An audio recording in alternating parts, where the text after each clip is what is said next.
ready to go? Yep. Hey, I just got home. I had this idea for a video. It was about as spare the moment of a video idea as that was to run there and then run back. Good job, Piper. What a dork. So, people always make fun of Dodge trucks for this and that and all the common stuff. And I'm going to address that a little bit. But I have some stuff since I've been putting Grandma's truck back together. Some stuff that really I thought was really stupid and design kind of thing. So I'm going to go into these trucks just a little bit. Got common stuff that we'll knock out of the park right off the bat. The dash. This truck is older than that truck, and that dash is still perfect. Paint does fall off on a truck that's over 20 years old. That happens. So we'll get that out of the way. Transmission, get rid of the automatic, put a stick shift, and you'll be fine. So that is pretty much everybody's basic complaint about a Dodge truck. But now, as a hardcore Dodge owner, hardcore Dodge Cummins owner, I'm going to talk about some stuff on second gens that I really think is stupid. Okay, first and foremost, let's look at this one. This is a 94. It's not in perfect condition. I kind of went through it a little bit. The dash is still in perfect condition. Nothing wrong with that. Headliner, that's one thing. I even re-glued this one, but I was a rookie and messed that up. But the headliners fall down all the time. People kind of talk about that, but not so much. But the thing that really makes me mad about these trucks is how stupid the door panels are and how they are to come off there. So let's say, oh yeah, we'll get to the mirrors here in a second. But if you're going to take this door panel off, you got two screws. You got a screw up here, and then you got a whole bunch of disposable clips on the back side of this. So if you're going to take your door panel off, you got to go buy those clips, put it on. Third gens make it nice. They got two screws on the bottom. I think there's one up top. And then one big guy, I don't know, it makes it a lot easier on a third gen. I don't remember exactly, but I know it comes off and you don't have to break anything to take it apart.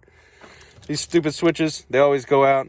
This always breaks because they literally left you two screws to rely on pulling this big old heavy door to slam it. Pretty good. Oh, everybody wants to see Callahan. He's sleeping. Little Callahan. Check these mirrors out right here. Yeah, those are nice mirrors. Those are from a 4th gen. I buy these on eBay. They make them so that they bolt straight up to a 2nd gen. These are the way to go because I don't need to go tow mode, but the Horizon's so much better for your trailer and everything. And these are just, they're way nicer. 2nd gens came with this. What the heck is this? What are you gonna do with this? Biggest piece of crap for when you're towing anything. You could get one of those strap-on extenders. Junk. As I saw a Toyota go by and it sounded like a Cummins, I thought, you know what? If a Toyota pickup, like the Tundra, if that thing came with a Cummins in it, I would definitely buy one. Not a Nissan, though. Another thing, the 5th gear nut, that is kind of concerned. I've never really experienced that issue. But the thing I have experienced before is they got these stupid little rubber grommets that hold your shift linkage together for your 4-wheel drive. That will come off every once in a while. 2 zip ties will get you home. But if you're in a snowstorm and you lose that shifter ability because of that stupid rubber grommet rots out, I don't know what the other remedy is for that. Pretty sure they still run that today.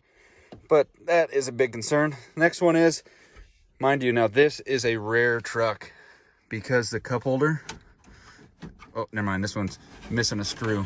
But I don't use these anyway because they're stupid. Why put a cup holder on a dash? It's the biggest jiggly piece of junk ever. And guarantee you, your monster will land right in that thing and fill it up like a little swimming pool. I know, because, yeah, I know. Probably the best part of the truck. This isn't a Dodge, this is a Scorpion. I never got the new thing when I bought the grill. What can we figure out underneath the hood? Best thing that Dodge ever did right there was the CUMMINS. Well, that's the best part. We got nothing else to say underneath. Close it up. I know there's kits for doing this that cost like $2,000, $2,500. But from factory, they do not come with hubs. I mean, you can get a little switch diverter valve for the vacuum actuated 4-wheel drive. But these later trucks for the era, Would have been nice if they came with manual hubs. Nowadays, people would probably get mad if their truck came with manual hubs, but if you're backing up a trailer around tight quarters, it's nice to have 4 low, or shall I rephrase that, 2 low. This truck, they don't, it's just, nobody even knows what manual hubs are anymore. One other really stupid thing about these trucks is they are super easy to access. You stick a screwdriver through the back and you just pop the little latch, you can crawl right in there, and you can steal whoever's truck this is, or take the candy out of it anyway. But knowing what I know about taking one of these trucks apart, they are super simple to steal, because with a screwdriver and a new ignition, I think I can swap out the ignition assembly in probably less than a minute. If the truck's unlocked, don't matter, because you can just open up the back window and take the thing. I'm not trying to tell somebody to do that to one of my trucks, so I've done other precautions. Put a bicycle lock around the tire to a tree. This one I will attest to. It's something that is in the Dodge Mother Nature kind of thing. Is the steering, even though it's got brand new stuff under the front, it still is effort to drive around. It's always effort. You can't just drive these things down a straight road without making it feel like you're driving down an old dirt road. You gotta carefully look back in there. Oh, drum brakes. What is this thing? Getting pulled by a horse? What the heck is this? Later models of second gens did come with disc brakes on the back. It's kind of weird to think about now, but you know, they actually, drum brakes were a pretty big item for a long time. Disc brakes were upgrades. That's dumb though. Oh, look at the patina showing up. This bed was molested by something at one point in time. It's like the biggest blemish on the whole truck is the clear coat coming off this side. Maybe I'll put a flatbed on it. Maybe I won't. But think about it. This truck is a 98. How old is this thing? 23 years old? And it's in awesome condition still. People like to harp on these trucks, and I was just one of those guys. There is some really stupid things about these trucks. But I guess back in the day, they're like, I would just think they would go, oh, that's not very good, but that'll do. And they just sent it. But just like old muscle cars back in the day, some really goofy ideas, but they did the job, and they were cool as hell, and they're still cool. So I'm not saying I'm comparing one of these things to a muscle car, but for a diesel pickup, it's in a category pretty close. Let's see here. Where's the rust? What's that? Is that some? I don't think so. Let's go look at this one down here. Rust? Nope, that's dirt. Is that rust? Nope, that's dirt. Maybe you just live in a rusty environment. Yeah, I'm gonna say that. 1994, no body rust at all, and this truck was in by far the worst condition truck I've ever seen. I do not really understand why I put a bunch of effort into this thing to make it look awesome. Wait. No, I'm happy with that. This truck was a complete pile of crap when I got it, but it had a good running Cummins in it, and a 5-speed behind it, and a broken transfer case, and a really crapped out bed. This one's not perfect, but it's way better than it was. I love this truck. Good truck. I guess every once in a while, one of those breaks. If you want to use your power windows, they might be a one-time use kind of an option. I've been stranded several times because the dang thing broke. You got to push on it, manipulate it, but again, it is an older truck. If you're going to buy one of these trucks and complain because it's falling apart, it is freaking 20 plus years old. What do you want out of it? It is nice when this thing stops working, but you revert to this one, and this one works like a freaking boss. All 6 speeds of it. Oh, man. And then reverses over here. Oh, that's how you do it right there. That's a good truck. Poking fun at these trucks because there is definitely some imperfections, but at the end of the day, they're awesome. Who cares? If you got to fix your 20 plus year old truck, whatever. If you think one of these trucks going for sale for 20,000+. Even with that little bit of bed crap on this side over there, I have more than 20,000+ in this. I haven't really done that much thing. If somebody want to buy this from me, 20,000+, wouldn't buy it. This one, it might. I don't know. I don't want to sell either. These two are sticking with me for a while. But I just want to point those out. You're buying an older truck. In my honest opinion, I think that this truck is worth more than this truck. This is a 2012 pre-def. Might be deleted, might not. That one's a 12 valve, 98 12 valve with the G56 with a broken dash. My honest opinion, I would probably pay more for that one than I would this.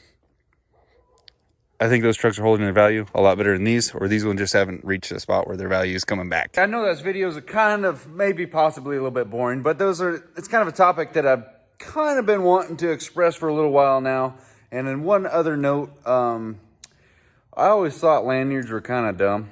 I didn't really care for them, especially the long, stupid ones that hang out of your pocket. If you rock one of those, that's fine. But the short ones for your keychains, actually very handy. Because I carry, simple little pocket knife daily, and I got a whole rack of keys. I don't like having a carabiner with the keys dangling because I like to be stealthy. That's not stealthy. But this thing kind of dangles out of your pocket, and you just rip it out, and you got your keys. I don't like carrying this many keys. Mailbox, house, gate. Oh, this one's a pocket knife. I can't open it with one hand. I'm not that gifted. But vbeltandson.com, check those out. But I'm going to give you a little sneak peek of Grandma's truck right now because it's close. And I want to show you probably the most annoying thing about second gens when you're working on them. Those other things are kind of pet peeves, but this is the dumbest thing about second gens. You ready for this? The dumbest thing, hands down, has got to be the cross member. It is a good idea in theory if the cab is not in the way, but you see how it's angled? It's taper fit kind of a thing. So it's wider at the top, narrow at the bottom. It sits down in there snug. You actually probably don't even need the 4 bolts on each side. This thing, you have to pry it up, way up out of the way, hit the bottom of the truck, and wiggle it past. That has got to be the dumbest thing ever. And if you run an aftermarket exhaust or even factory exhaust with catalytic converter right there, that thing's dumb. Probably the dumbest thing. More than likely going to put this in black and white so it doesn't give away the color for you guys. But you will get that it's painted, new windshield, all the glass back in it. Got my new back window installed. And I'm still doing some electrical because, well, you'll notice that these seats are not terrible like a second gen normally does. It's because they are out of a 4th gen. Just like my mirrors. So power and heated mirrors. Heat was another thing. That's what these wires are for. And that's heat for the other mirror. I'll tell you what, guys. I was down here for 2 hours earlier. I hooked up the lights and installed 4 screws. Because running the wires, trying to wrap up everything underneath there, yada yada, this all adds up. But we are getting closer to being done with Grandma's truck. It'll come shortly. Yeah, anyway. Hope you guys enjoyed the video. Like, comment, subscribe. Let me know any little pet peeves or stupid things that second gens have, because yeah, they are not perfect. They weren't perfect when they built them. Trucks nowadays aren't perfect. Nothing's perfect. If you want something good and tough, like a rock, probably get a rock. If you don't want to work on anything, don't buy anything. Simple as that. But we'll see you guys in the next one. By the way, Grandma's truck is worth a shitload now. We'll see you guys.